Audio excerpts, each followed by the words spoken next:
nosso segundo dia do aniversário, né, da igreja. A honra, nós estamos aqui 2 anos para a glória do Senhor. Nesse período, irmãos, eu só tenho que agradecer a Deus em todo sentido. Deus, assim, Ele sempre derramou um bálsamo, um refrigério sobre nossas vidas.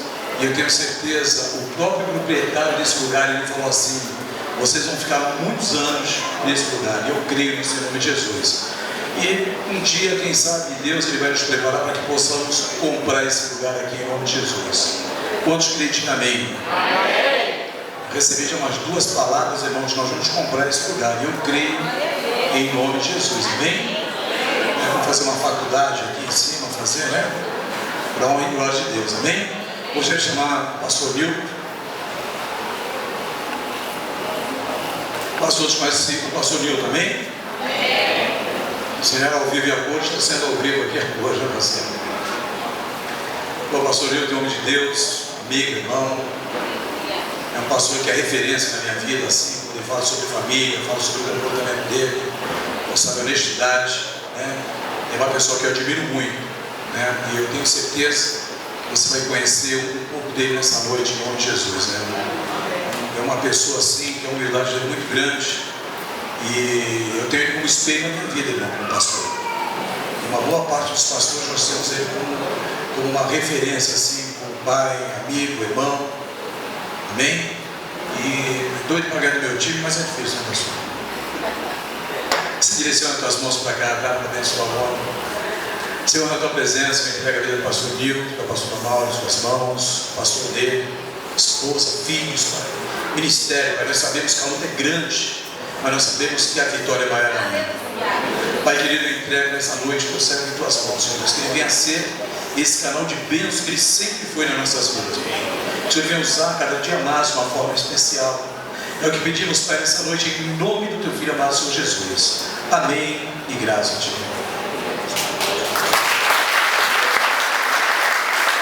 Aleluia. Glória a Deus, irmãos. Uma boa noite a todos, a graça e a paz. Deus te abençoe ricamente, uma alegria, prazer, privilégio e poder estar aqui ministrando junto com vocês, participando dessa alegria, né? É mais um aniversário.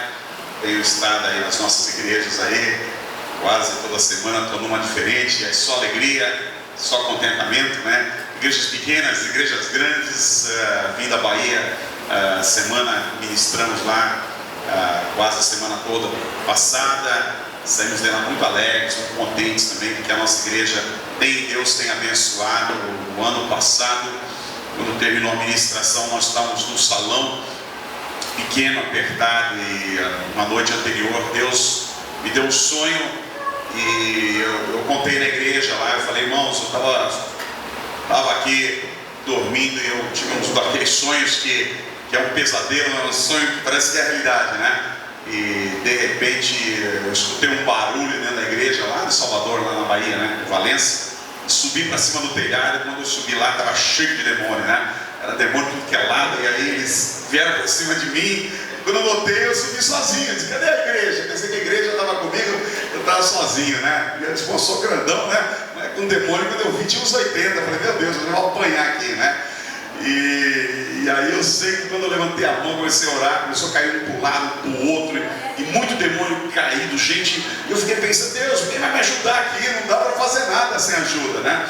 E nisso, ele dá aquela acordada no sonho que fosse o filme. E depois eu voltei novamente, era um lugar limpo, um lugar bonito, e tinha muitas pessoas dançando, muitas pessoas adorando, muitas pessoas libertas, né? E eu entendi que a igreja estava presa debaixo de uma cadeia demoníaca e aquilo precisava ser quebrado, né? Enquanto não acontecesse um despertamento, não haveria um despertamento da igreja. E naquela noite nós levantamos um grande clamor, isso foi no ano passado, levantamos um grande clamor ali e lançamos uma palavra profética que Deus ia abençoar aquele lugar, e que aquele lugar, Deus ia dar um outro lugar. Aquele lugar era pequeno, não era lugar próprio para a igreja, e viriam muitas pessoas, irmãos. E isso passou um ano, e eu fiquei tão contente, né? Quando eu cheguei na igreja, era um outro salão, um lugar 3 vezes maior, um lugar bonito, limpo, arejado, né? E aí eu vi as pessoas entrando, e todo culto se convertia a gente, e no domingo nós tínhamos ali quase 200 pessoas para a glória do Senhor Jesus. O ano passado, quando terminou a ministração, tinha 70. Um ano depois, tinha quase 200 ali, né? Aí eu fiquei tão contente, disse, puxa, como Deus é bom, né? A igreja está vendo novos ares. Então, com alegria que nós também podemos estar aqui ministrando e vendo, acompanhando o crescimento dos irmãos, no segundo ano aqui, mas sabendo que o Senhor tem coisas grandes para fazer na vida de vocês, para a glória do Senhor. A minha esposa está comigo, a pastora Mara, está ali, eu acho que os irmãos conhecem, né? Sempre me acompanha, né? Eu tive que pegar na igreja, eu fui sozinho, aí a primeira coisa que os irmãos falam, o pastor está sozinho, está sem esposa, né? Aí quando terminou o culto, ninguém quis saber, perguntar se a palavra foi boa. Diz assim, pastor, cadê a sua esposa? O que aconteceu com ela? Não deixaram nem explicar. O senhor nunca veio sozinho, né? Uma pergunta atrás da outra, né? Aqui ela tem um aniversário, ela só tem um sobrinho, né? Pode alguém ter um sobrinho só na vida, né? Eu tenho um monte de sobrinho, mas ela só tem um, né? O irmão dela, depois de 60 anos, resolveu ter um filho, né?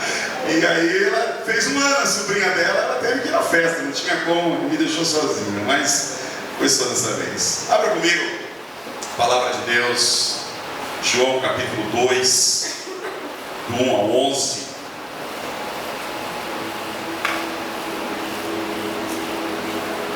João, Evangelho de São João, capítulo 2, do 1 ao 11.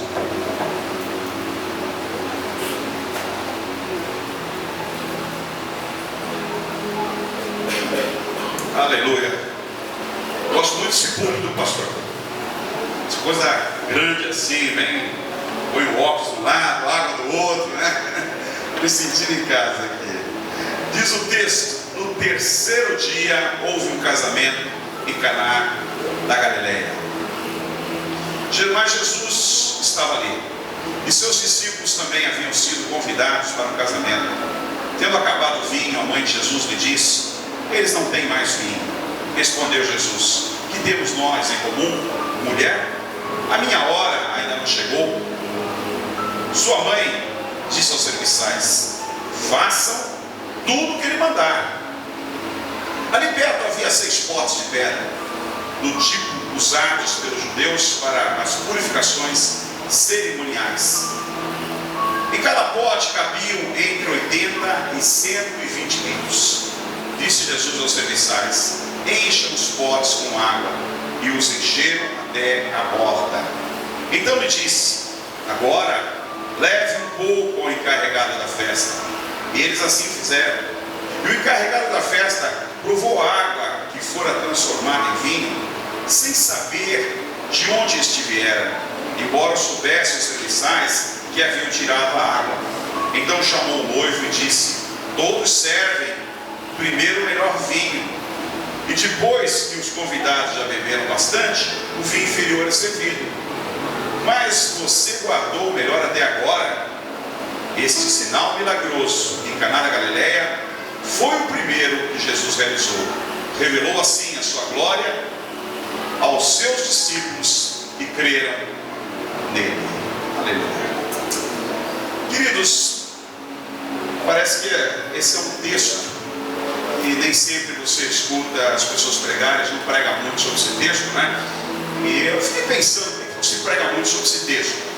Porque é o primeiro milagre de Jesus. E o primeiro você nunca esquece. Tudo que é o primeiro você tem uma ótima lembrança. Você pode ter 100, mas o primeiro você sabe toda a dificuldade, aquela dorzinha na barriga, como é que foi, né? Como é que aconteceu. E esse foi o primeiro milagre. E muitas vezes nós não falamos muito dele, não pregamos muito sobre esse milagre. Segunda coisa que eu acho que não prego muito é porque é o vinho, né? Fala de vinho, né? O pessoal vai beber, né? E puxa vida, isso é pecado. A igreja evangélica tem uma certa dificuldade em tratar dessas questões. A palavra vinho, aqui no texto do Novo Testamento, no grego, qual foi escrito no Novo Testamento, é a palavra oinós.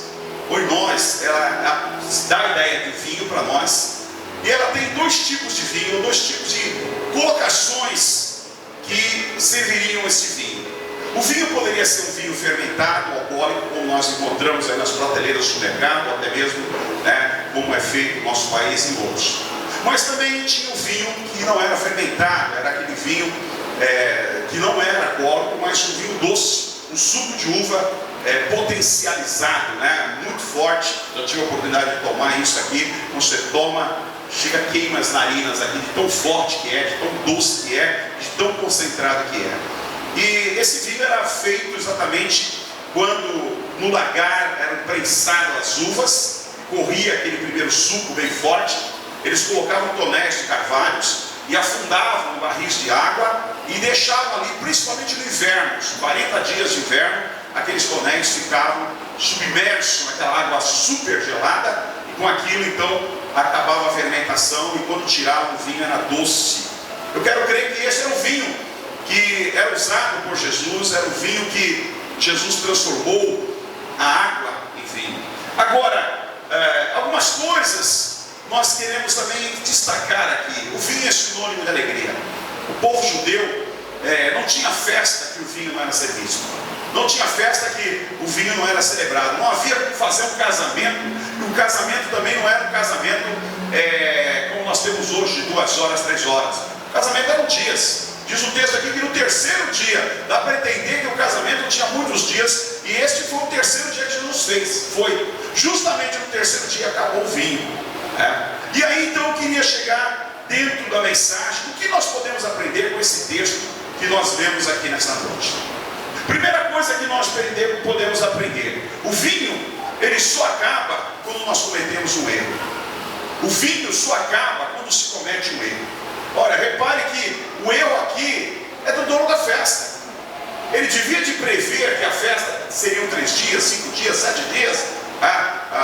Uma irmã da nossa igreja casou na Polônia, e ela fala lá, diz, olha, lá é 3, 4 dias de festa no casamento, não para. Eu falei, como? É de manhã, é à tarde, à noite, o pessoal dorme um pouco, volta e o negócio não para. Eu falei, meu Deus, né? Que diferença, né? O noivo tinha que ter um potencial tremendo aí para bancar comida para todo mundo, né? E imagina que o noivo aqui errou. Ele calculou mal. Ele fez um cálculo errado sobre a quantidade de pessoas. E justamente quando Jesus foi na festa, convidado, entrou, o vinho acabou. Meus irmãos, eu quero falar do vinho da nossa vida. O vinho que é a nossa alegria, o vinho que é o nosso contentamento, que transparece no nosso rosto como cristão, do nosso compromisso na nossa vida com Cristo. Quando esse vinho acaba, quando é que esse vinho sai da nossa vida? Quando nós cometemos alguns erros que afastam o vinho de Deus da nossa vida, que faz com que possa vazar, né, o odre, que preguei aqui o ano passado sobre isso, possa vazar o odre da nossa vida e o vinho vai embora. E aí nós perdemos o vinho, perdemos a alegria de Deus. Como tem gente que está na obra de Deus sem alegria. Davi mesmo, num dos seus salmos, creio que o Salmo 50, ele fala sobre isso: Senhor, torna a dar a alegria da minha salvação. Ora, ele era um homem que era poeta, louvava o Senhor, levita, cantava, tocava, fazia música, fazia as letras, sempre alegre, comunicativo, pessoa que era agradável estar junto. Mas ele chega numa das orações e diz: Senhor, torna a dar a alegria da minha salvação. Não tenho mais alegria de ser salvo. Perdi a alegria de ser um salvo. Meus irmãos da nossa igreja, as nossas igrejas muitas vezes estão cheias de pessoas que perderam a alegria de ser salvas.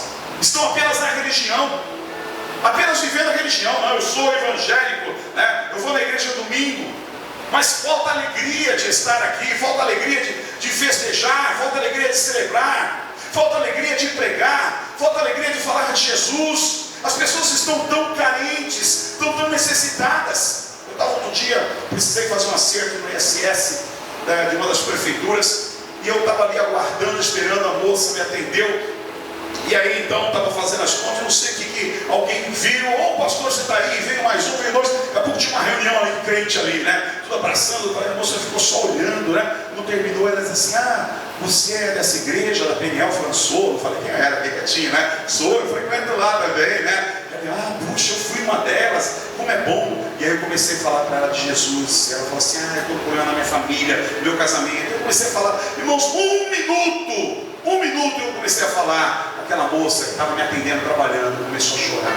Ai, que vontade de poder pôr as mãos nela, abraçar, sabe, dizer: olha a esperança da sua vida. Sabe, as pessoas cometem erro, queridos, elas perdem a alegria de Deus. Outro dia eu conversava com um líder, né? Atendi um líder, um pastor, alguém que pastoreou teve um tempo no ministério, sabe? Aquela pessoa começou a falar, abriu o coração, sabe? Daqui a pouco ela pediu para orar e nós começamos a orar juntos. E eu até falei para minha esposa, daqui a pouco ela começou a gritar desesperada e me abraçava. Eu disse, pô, não me quebra, eu sou forte, né? Mas se fosse um magrinho, eu ia sentir o cara apertando e, sabe, gemendo e gritando, dizendo: Deus, Deus, porque eu errei, Senhor, porque eu perdi o foco, Senhor, deixei passar, ai, como eu me arrependo. E gritava, e gritava, e gritava. Meus irmãos, às vezes dá vontade de dizer: ah, se eu pudesse gravar essa cena para chegar na igreja do Senhor e mostrar e dizer: olha, quando nós erramos, o que nós perdemos? Nós perdemos a alegria da salvação, nós perdemos a alegria do ministério, nós perdemos a alegria de ter o vinho novo de Deus na nossa vida, de ter o propósito excelente de Deus na nossa vida. Deus nos chamou para fazer diferença nessa terra. Meus irmãos, se muitas vezes a nossa pátria, o nosso país, a nossa cidade está vivendo o que está vivendo, é porque nós estamos perdendo a alegria do vinho novo. Oh, Deus quer trazer isso de volta na tua vida, para a glória do Senhor, para que você seja uma testemunha do nome dEle, para a glória de Deus. Aleluia. Oh, meu Deus. O vinho acaba, irmãos, quando nós cometemos erros.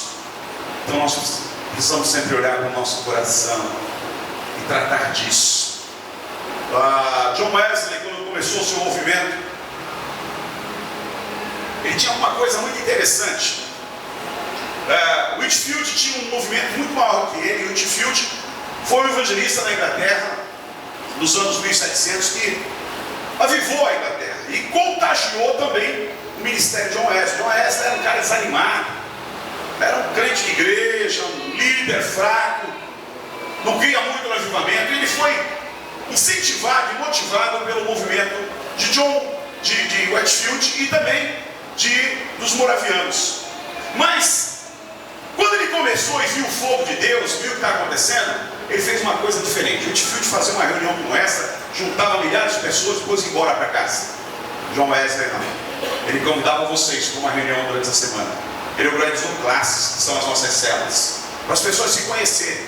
E ele marcou entre os líderes uma reunião durante a semana, para eles sentarem e conversarem, para confessar o pecado. Eu falei: meu Deus amado, a preocupação daquele homem com a santidade, a preocupação daquele homem com que o povo não errasse. Então cada um tinha que ter, sabe, um líder para poder confessar o seu pecado, para abrir o coração, para falar um pouco de si, para que evitasse perder o vinho de Deus, perder a presença de Deus. Segunda coisa que eu aprendo nesse texto é que as pessoas percebem que o vinho acabou. Quem está perto percebe, quem te conhece percebe. Ele vai dizer: puxa, aquela irmã tinha um brilho no rosto, aquele irmão era alegre, aquele irmão evangelizava. Quem que não conhece algum caso assim que você possa contar? Todo mundo conhece. Só é aquele irmão que saía na rua e dava folheto para todo mundo. Ele vinha para a igreja, vinha com uma meia dúzia junto. Ele enchia o banco ali só de gente. A célula dele multiplicou 3, 4, 5, 6, 7 vezes. Ele era uma bênção. Olha aquele irmão, o pastor podia contar com ele, chegava no horário, participava, limpava a igreja, ajudava, fiel no dízimo, fiel nas ofertas. Você presenciava aquilo. Quando acaba o vinho, você presencia que não é mais aquilo. Você olha para ele, você olha para ela, vê que ele já não tem mais a mesma alegria, que não tem a mesma força, que já não traz a mesma quantidade de pessoas, que já não tem o mesmo compromisso que tinha. Aquela alegria que estava no seu rosto, no seu corpo, parece que se perdeu. Sua pontualidade foi-se embora, já não se evangeliza mais, as células já não se multiplicam. Isso mostra que o vinho vazou, meu irmão, que acabou o vinho, e as pessoas estão perto e percebem isso. Terceira coisa que eu aprendo nesse texto: é preciso ter alguém que interceda por nós. É preciso ter alguém que ore. É preciso ter alguém que esteja perto. A mãe de Jesus estava do lado de Jesus. Talvez Jesus numa mesa com os seus discípulos e a mãe ali perto. Quando ela percebe que o vinho acaba, ela vai até Jesus e intercede: filho, faz alguma coisa. Agora, é difícil, irmãos. Ela pediu alguma coisa para Jesus, Jesus dá uma resposta meia dura, né? Mulher, o que deu contigo? Poxa, me deixa. Mas como é que ela sabia que ele poderia multiplicar, transformar? Nunca tinha acontecido, aquele era o primeiro milagre. Tudo que é primeiro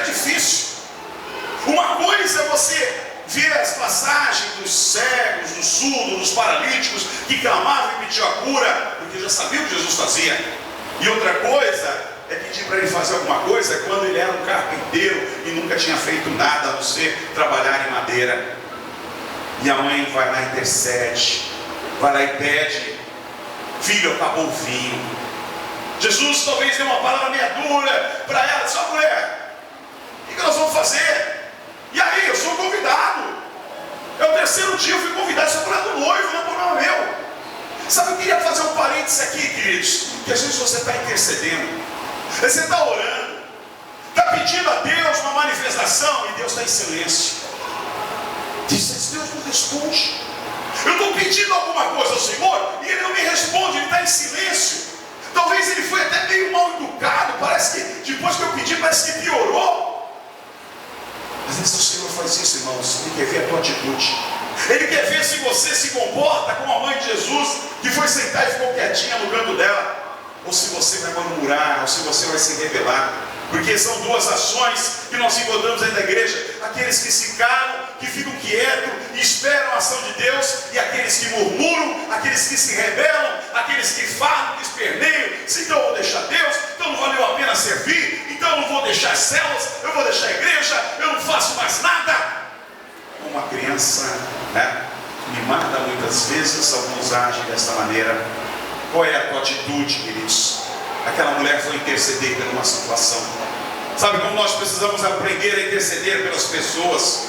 A mãe fala com Jesus, olha como ela sabe negociar. Ela fala com Jesus, dali ela sai e vai falar com quem? Vai falar com os serviçais. Ela deixou isso preparado. Disse: olha, se ele vier pedir alguma coisa para vocês, façam. Ele é bravo. Ele é bravo, meu. Ele já usou. Ela está profetizando, né? Ele já usou o chicote ali, ó. Obedeçam. Imagine, né? Me lembro que eu fui uma das vezes que eu fui, uma das vezes que eu fui no Peru, em Lima, fui almoçar com um pastor, né? Um pastor brasileiro, já está lá há muitos anos. E lá eles fazem, comida principal lá é o frango, né? Que é o boi. E eles fazem um frango com um pouco de sangue, né? Para quem gosta, mas a maioria não gosta. Gosta de um frango bem passadinho, bem sequinho. Todo o frango deles é sangue. Aquele carne, a carne praticamente já gosta da carne, cortar aquela carne, aquele barulhinho e o sangue correndo, né? Todo mundo já gosta, a maioria. Mas lá é o sangue, é o frango. E ninguém gosta, e ele detesta isso. E aí chegou eu e outro pastor também, grandão, fortão. E os irmãos de lá, eles são pequenininhos, né? O pessoal que trabalha ali tem 1,20 m. E aí ele subiu, desceu, estava meio impaciente, deixou de descer, ele desceu e subiu. E eu não sei o que ele foi fazer. Eu sei que o frango veio, aquele frango assadinho, bonito, né? Bem queimadinho, gostoso de comer. Eu disse: nossa, como é diferente, né? Que frango aqui sim, aqui vale a pena comer. Que gostoso, parece até o Brasil, né? E aí quando a gente desceu para dar tchau, para agradecer os rapazes, eles ficam olhando de longe, assim, pequenininho, tudo olhando de longe, né? E a gente, poxa vida, eles nem falaram com a gente, tudo assustado, né? E aí nós fomos embora. Aí no caminho eu falou assim: sabe por que o frango ficou bom? Aí eu falei: não. Porque eu desci lá embaixo e falei para eles: olha, aqueles homens que estão lá em cima, muito males, detestam um boi sangrando, né? Se tu levares para eles, vão de quebrar tudo, né? Vão de ficar muito bravos, né? E a gente usava barba na época, né? E os meninos lá então deixaram bastante tempo no fogo, né? Torcendo para o sangue ficar bem passado ali, a carne. A mãe de Jesus talvez tenha dito para os rapazes: olha, ele vai poder pedir alguma coisa a vocês, façam, obedeçam o que ele pedir, não sai fora não, ele pode ficar bravo. Mas, queridos, há um silêncio. Naquela intercessão não acontece imediatamente uma ação de Cristo. Ele dá uma resposta para a mãe e fica na dele, esperando o que vai acontecer. Sabe, muitas vezes Deus age assim: você pede, mas não vem a resposta. Aí você diz: Deus não responde, eu vou tomar uma decisão, meu irmão. Às vezes Deus está pronto para tomar uma decisão, e a decisão de Deus é justamente ao contrário daquilo que você quer fazer. Nós temos que aprender a esperar. A palavra do Senhor diz: esperei com paciência no Senhor, e Ele ouviu o meu clamor. Tem horas que Deus não quer responder. Quando você vê a história da igreja, você descobre que entre o último livro do Novo Testamento, aliás,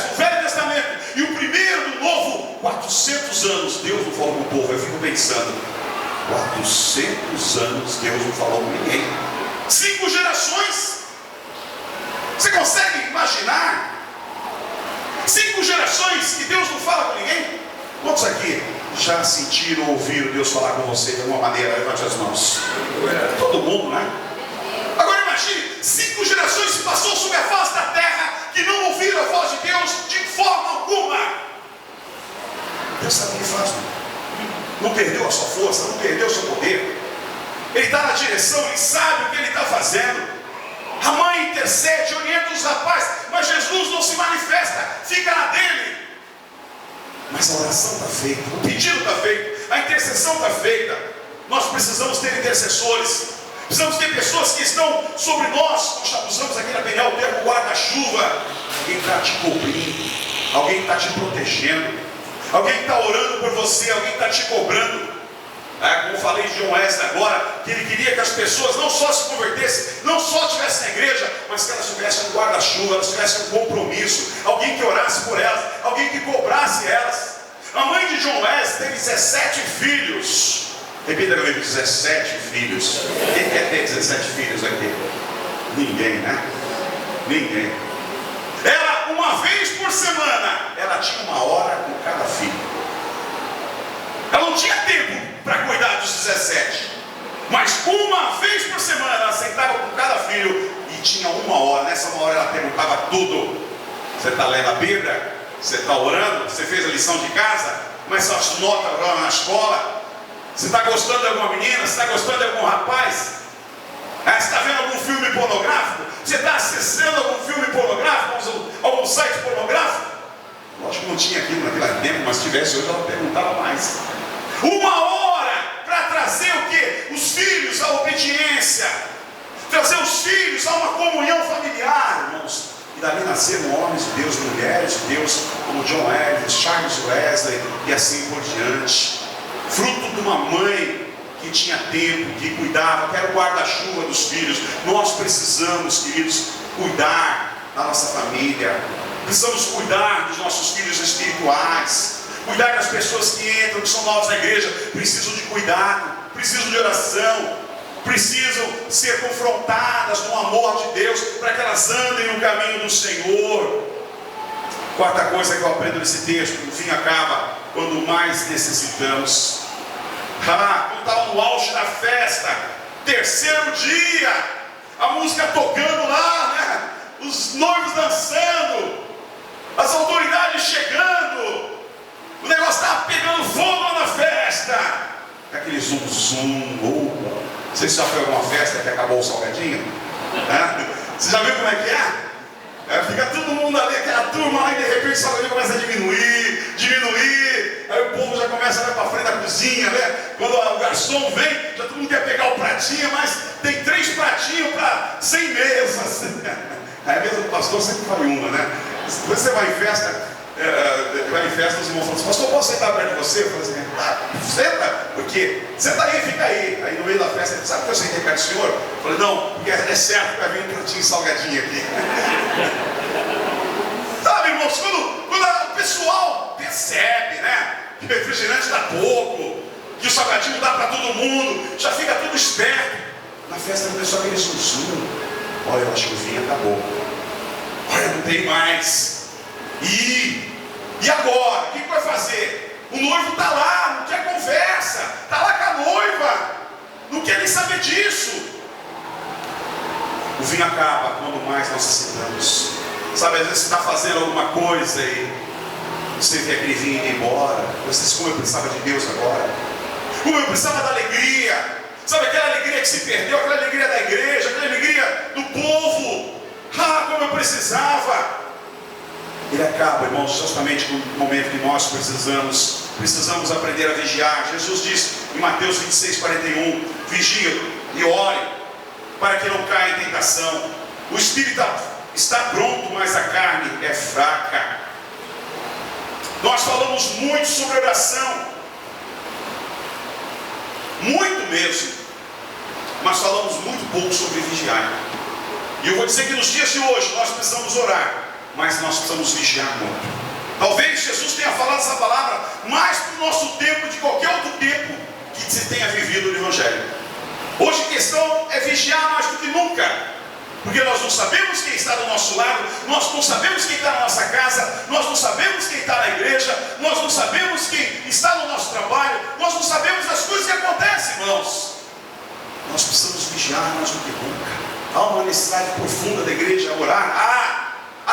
Eu não descarto isso, mas há uma profunda necessidade da igreja vigiar. Você escutou aquele irmão que fala? Vigia, meu irmão, vigia. Às vezes a gente precisa escutar essa voz. Alguém falar para você: vigia, meu irmão, acorda, abre os olhos. O inimigo está aí. Lembra o livro de Jó, no capítulo 1? Quando diz que os anjos, os filhos de Deus, vieram na presença do Senhor e Satanás compareceu, e o Senhor perguntou: de onde tu vem? Se eu venho de rodear a terra, viajar em outras traduções, eu venho de vigiar a terra, viajar pela terra, olhando o que está acontecendo. Aí o Senhor disse: você viu meu servo Jó? Deus, apenas tem um filho assim abençoado, que quer mostrar, né? Deus foi na seca, né? Você viu o meu servo Jó? Que bênção que ele é, homem íntegro, temente a Deus, fiel, me ama, cuida da família, bom patrão. Você se lembra o que ele disse? Ele fala assim: ele é tudo isso porque o Senhor o cercou, o Senhor o brindou, o Senhor guardou ele para que nada aconteça. Às vezes eu fico pensando, irmãos, que a nossa vida é tão abençoada e de repente algumas coisas começam a sair do lugar. E você fica sem entender por que está saindo do lugar. Por que tanta tribulação? Por que tanta luta? Será que Deus assim não permite que você seja provado? Será que também às vezes Satanás não chega para o Senhor e diz: ele tem muito vinho, ele está cheio do vinho novo, tira um pouquinho do vinho dele, para ver o que vai acontecer. E o Senhor muitas vezes confia em você, e Ele permite, irmãos, mas é para o teu bem, é para você crescer. Por isso, vigie a todo momento, esteja esperto a todo momento na presença de Deus. Quinta coisa que eu aprendo nesse texto: a festa sem vinho não tem sentido. Não dá para continuar a festa acaba. Acabou o vinho, acabou a festa, acabou a alegria, acabou o contentamento. Você vem para a igreja, os irmãos tudo tristes. Pastor, ora por nós estamos tristes. A igreja está triste, os irmãos estão tristes. Tudo ia meu coração quando saía daquela igreja da Bahia, aqueles irmãos tristes, né? E o negócio não ia. Eu falei: meu Deus, puxa, por que eu vim aqui? Eu estou voltando triste para casa, e os irmãos estão me esperando alegres lá, e eu tenho que estar alegre lá com eles.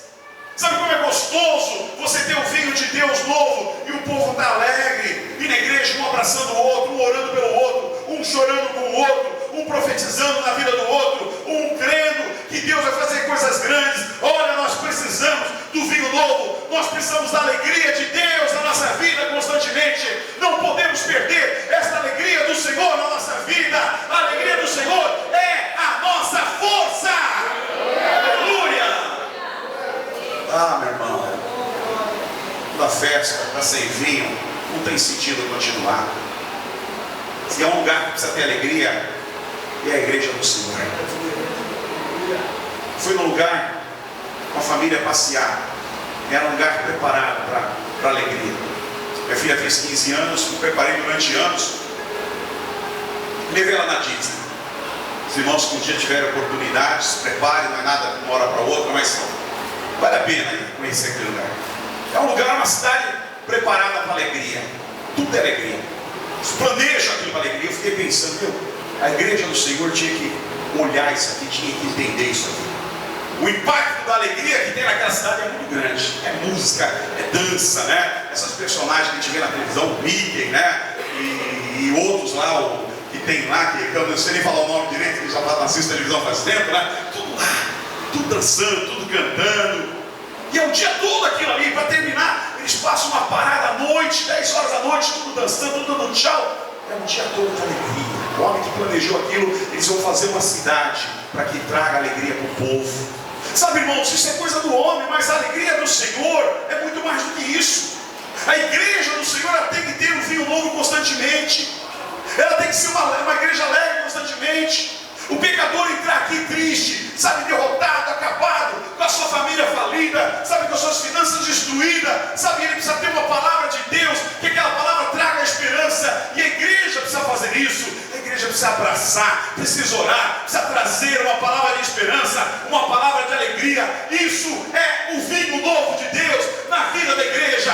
Este vinho precisa estar presente em todos os momentos da nossa vida. A festa sem vinho não tem sentido, queridos. Ela acaba. Sexta coisa que eu aprendo nesse texto: persevere mesmo quando o vinho acabar. Persevere mesmo quando o vinho acabar. Ah, o vinho acabou. Puxa, parou a igreja.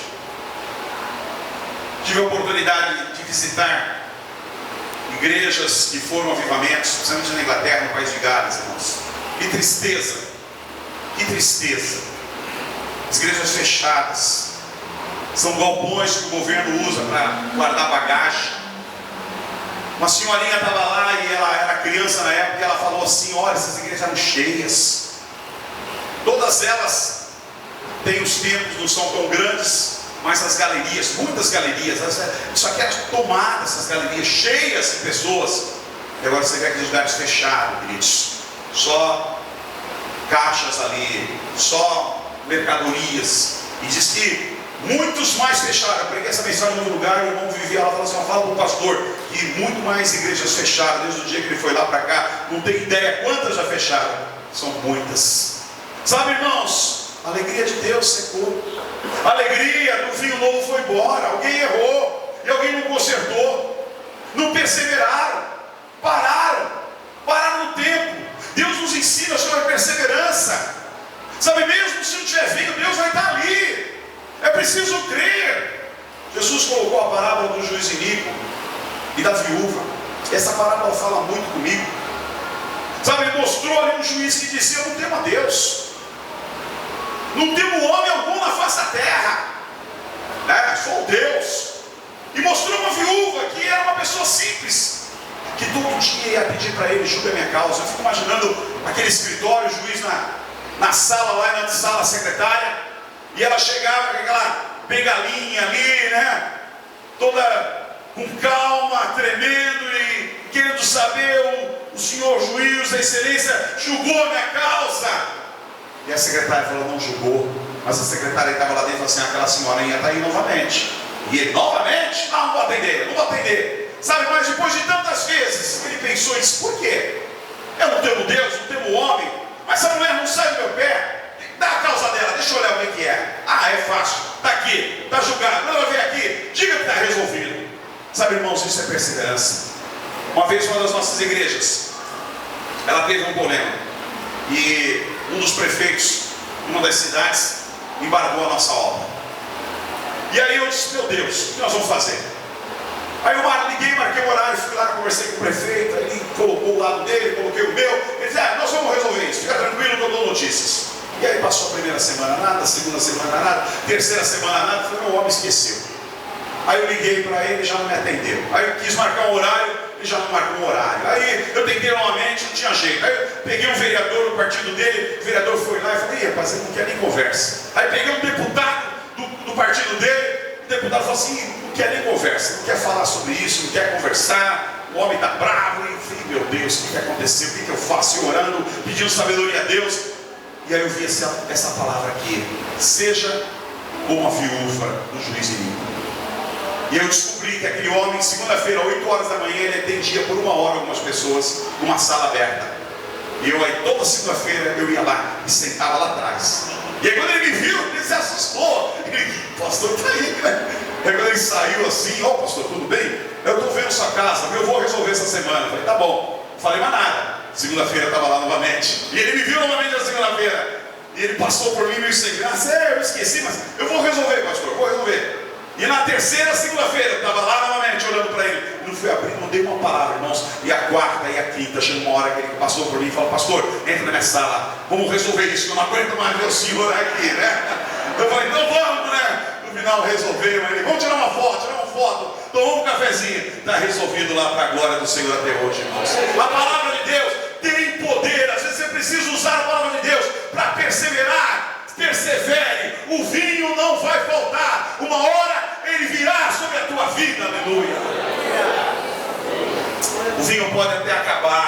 Jesus, que transforma água em vinho, não te abandona. O vinho pode acabar, mas Jesus não vai te abandonar. Sabe, Jesus não vai virar as costas para você. Ai, pastor, parece até que ele virou as costas. Jesus não virou as costas, Jesus está do teu lado. Talvez ele esteja sentado do teu lado e está em silêncio, como a mulher, a mãe que pediu para ele, e ele não fez nada, ficou parado. Talvez muitas vezes Jesus está parado, esperando a hora e o momento. Nós, no nosso impulso de homem, queremos a resposta, queremos a resolução, mas muitas vezes Deus tem o momento certo para agir, queridos, mas Ele não nos abandona. Ele está presente na nossa vida a todo momento. Lá em Mateus, no 28, 19 e 20, fala: portanto, vão e façam discípulos de todas as nações, batizando-os em nome do Pai, do Filho e do Espírito Santo, ensinando-os a obedecer a tudo que ordenei a vocês, e eu estarei sempre com vocês até o fim dos tempos. Isto é uma promessa. Jesus não desampara ninguém. Jesus tem uma aliança comigo. Jesus tem uma aliança contigo, meu irmão. Você que assumiu um compromisso, Ele tem uma aliança. Ele não desampara, Ele não dá as costas, Ele está do teu lado. O vinho pode acabar, mas permaneça. O vinho pode acabar, mas prevaleça. O vinho pode acabar, mas continua. O vinho pode acabar, não pare, porque Ele não parou, e uma hora Ele trará o vinho novo sobre a tua vida, para a glória de Deus. Aleluia. Jesus não vai fazer o que é para os outros fazer. Jesus não vai fazer o que é para nós fazermos. Aquilo que é para você fazer, Jesus não vai fazer. Ele vai fazer a parte dele. A tua parte é você que vai fazer. Talvez a mãe de Jesus, na sensibilidade que as mulheres têm, né? Muito mais do que os homens, a percepção, não só falou com Jesus, mas deixa de preparar os serviçais aí. Olha, façam tudo que Ele mandar. Jesus, uma hora para outra, levantou da mesa e foi lá nos serviçais e disse assim: está vendo aquelas taças, está vendo aquelas talhas de água, muito parecidas com as águas que faziam as purificações em Israel. Cada talha daquela, algumas tinham 80 litros, outras 100 litros, outras 120 litros. E diz que haviam 6 potes, 6 talhas daquela. Eles pegam aquelas talhas e enchem de água. Aí, você já pegou alguma coisa que é pesada, né, meu irmão? Né? Você pega aquela garrafinha de água de 5 litros, não pesa nada, né? Você carrega com ela. Mas se ficar muito tempo carregando mais meia dúzia de sacola do supermercado, né? E às vezes o elevador não vem, às vezes eu faço isso, pego um monte de coisa na mão e saio com a chave do carro, carteira, óculos, carregando aqui, e aí você fica no elevador assim, né? Só falta pôr a língua para o elevador aparecer, que não aparece, e aquilo fica pesado, aí você vai pôr no chão. Aí você pensa assim: puxa, mas tem umas 10 sacolas aqui, se eu pôr no chão, eu não consigo mais levantar elas tudo ao junto. Elas vão sair naquela alcinha lá, deixa ficar quietinha aqui, aí você fica segurando, e aquilo começa a pesar. Aí quando você chega em casa, você chega naquele último fio, né? Ai meu Deus, não aguento mais, mais um pouquinho cai tudo, né? E aí você coloca na mesa, você coloca essa mão amargada.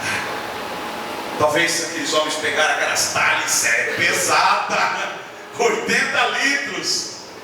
Ajuda aí, Jesus! Ajuda aí! Jesus, não, você vai carregar isso sozinho. O meu negócio aqui é o que está aí dentro, é o que vai acontecer. Isso aí você carrega. Às vezes você quer ajuda por uma coisa que Jesus não vai te ajudar. Ajuda aí, Jesus! Você tem que aprender a educar seu filho. Está na Bíblia, está a palavra. Você tem que aprender a cuidar da tua família. Está na palavra, não tem que cuidar. Você tem que aprender a trabalhar, a ser fiel com o Senhor. Está na palavra. Você tem que aprender a administrar suas contas, pagar, não viver mais com aquilo que você ganha mais do que você ganha. Você tem que viver com aquilo que você tem. Não importa que o vizinho ou que o outro tem mais, você tem que viver com a tua realidade. Jesus não vai entrar nessa questão, não. Ele vai te ensinar a tua palavra, Ele vai fazer um milagre, mas você tem que aprender a carregar. Eu fico imaginando quando Jesus está próximo a fazer um milagre e ressuscitar o morto, que Ele faz a oração e diz para as pessoas que estão em volta: tirai a pedra. Meus irmãos, a pedra era pesada. Custava Jesus ir lá ajudar. Eu acho que até a irmã do morto foi lá empurrar. Mas Jesus não foi. Tirai a pedra. Sabe, porque tem coisas que somos nós que temos que fazer. Somos nós que temos que encher as talhas com água. Somos nós que temos que rolar as pedras. Somos nós que temos que fazer uma coisa que é a nossa habilidade, que é a nossa força, que é a nossa inteligência, que é aquilo que nós podemos fazer. Agora, o sobrenatural, a transformação da água no vinho, isso Ele faz, e Ele faz muito bem. O milagre que nós precisamos na minha vida e na tua vida, este Ele faz. Mas caminhar para o milagre, segurar as talhas, rolar as pedras, meu irmão, é comigo e é com você. Nós temos que aprender a estar pronto para isso. Aprender a poder passar por situações como essa. Eu digo que uma outra coisa que nós aprendemos nesse texto é que o melhor de Deus está por vir na nossa vida. Queridos, o melhor de Deus está por vir na nossa vida. Todo dia é bom quando você serve a Deus. Tem um dia que parece que é melhor do que o outro, mas sabe, o melhor de Deus sempre virá. Eu me lembro que constantemente alguns irmãos me paravam e falavam para mim como era bom naquele tempo que a gente estava no chalezinho, como era gostoso, sabe, pastor, havia uma unção ali, era uma coisa gostosa, como eu tenho saudades daquilo, como é bom. E eu digo para aqueles irmãos, foi bom, para aquele momento foi bom, para aquele momento foi especial, mas sabe, o que Deus está fazendo hoje é infinitamente melhor. Porque naquele tempo nós tratávamos com 20 pessoas, com 30 pessoas, era uma manifestação de Deus, era com 20, 30 pessoas, mas era tudo que nós tínhamos. Hoje, Deus está atuando em 70 igrejas que nós temos. Deus está salvando milhares de pessoas. Deus está salvando centenas. Deus está abençoando famílias. Deus está libertando uma quantidade de jovens. Deus está mudando a vida de pessoas. Todas as semanas, todos os meses, são 30 mil pessoas que de alguma maneira são tocadas por uma palavra, por uma oração. Então o que Deus está fazendo hoje, embora seja mais difícil, mais pesado, sabe, mais trabalhoso, é infinitamente melhor. Ou seja, o melhor de Deus está por vir na nossa vida a cada dia, e nós temos que crer que o amanhã será melhor do que hoje, para a glória de Deus. Aleluia!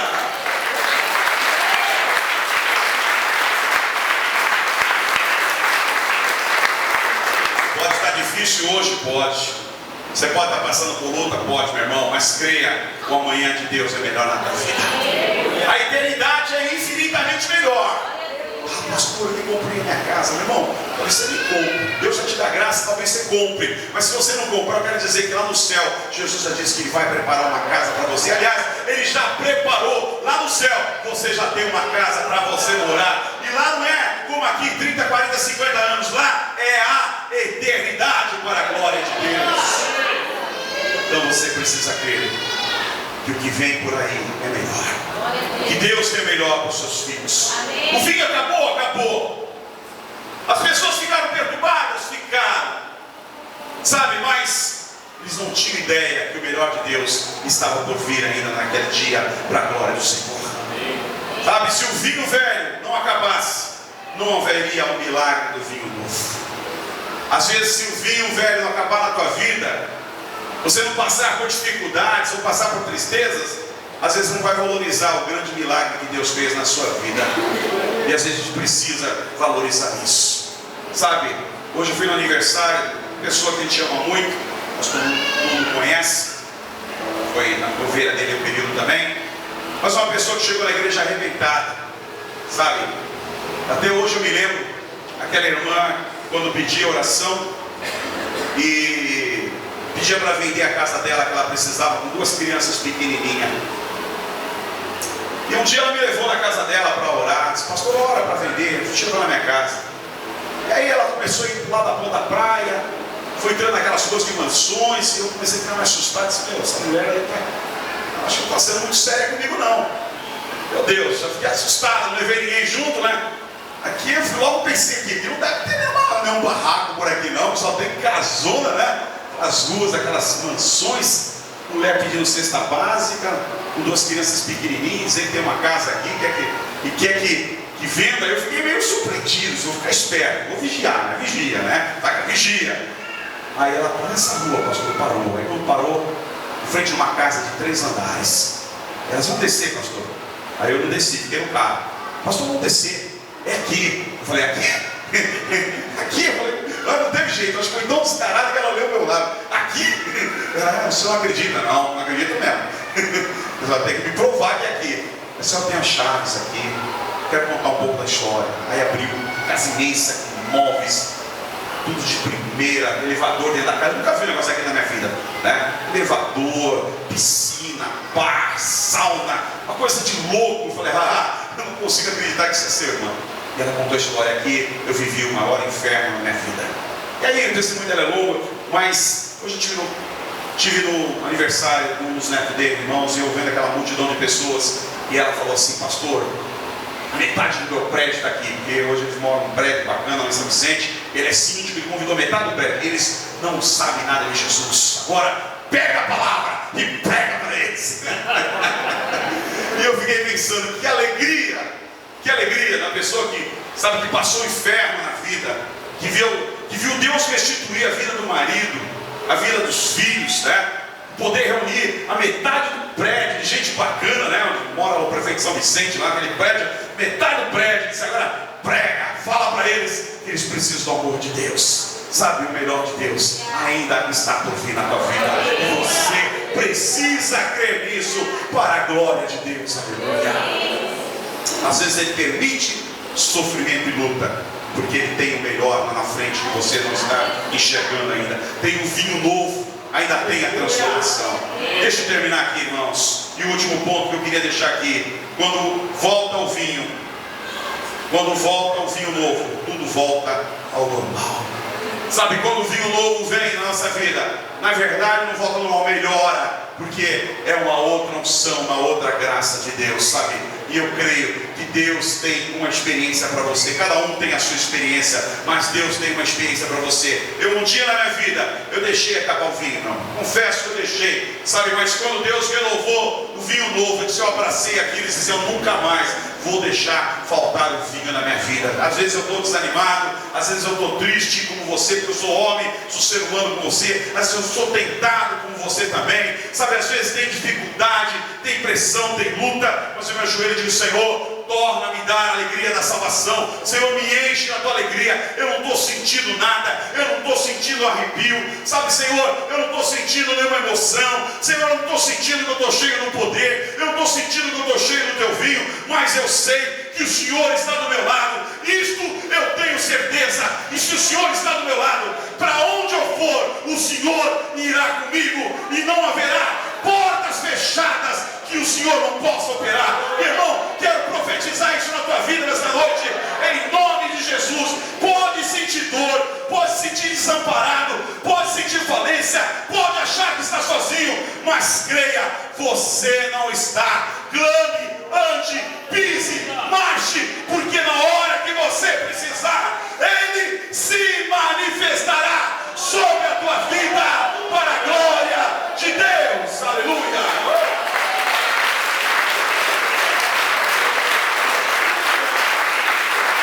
Vamos ficar de pé. Vamos ficar de pé. Eu queria orar com você que está aqui. Precisa de oração nessa noite.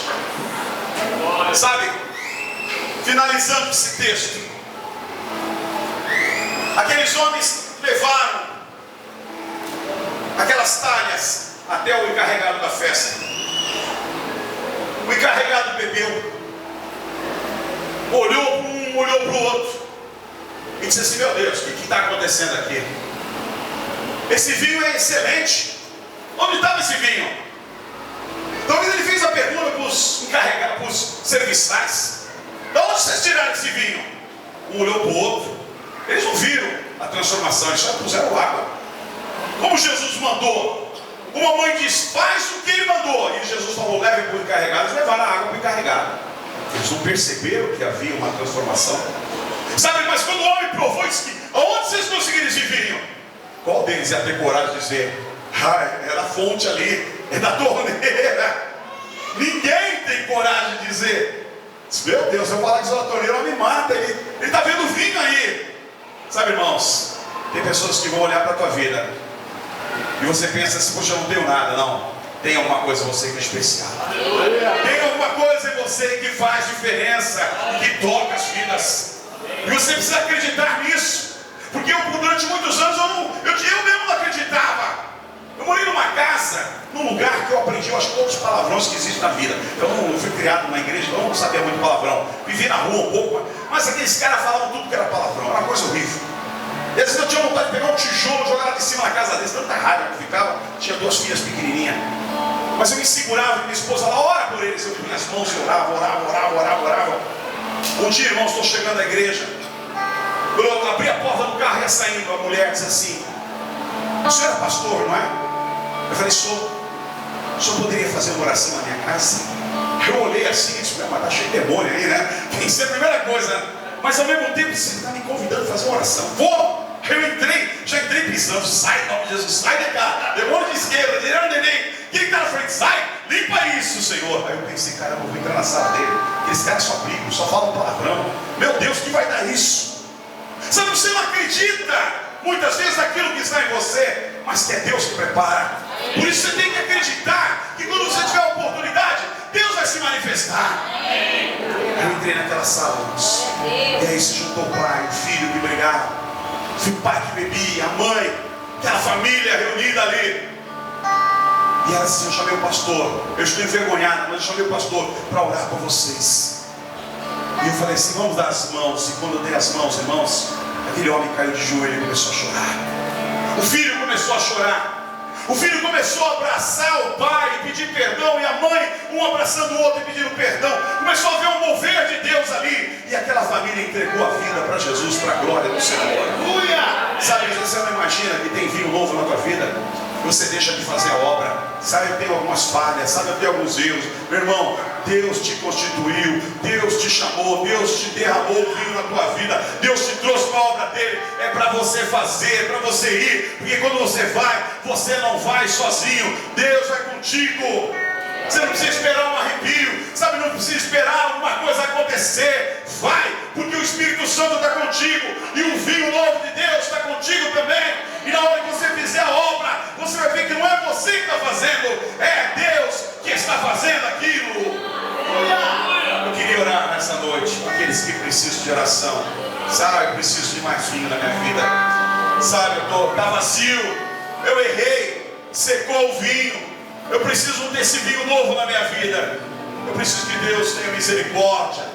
Eu me arrependo, eu quero mudar. Meu irmão, quero convidar você que quer essa oração. Você sai do teu lugar, vem aqui para frente em nome de Jesus. Você que precisa desta noite, dessa oração, para Deus te capacitar com este vinho novo, com esse derramar de Deus. Te convido para, sabe, quebrar esse silêncio no teu coração. Vir aqui e dizer: eu quero isso, Deus. Manifesta o teu poder na minha vida, manifesta a tua graça em nome de Jesus.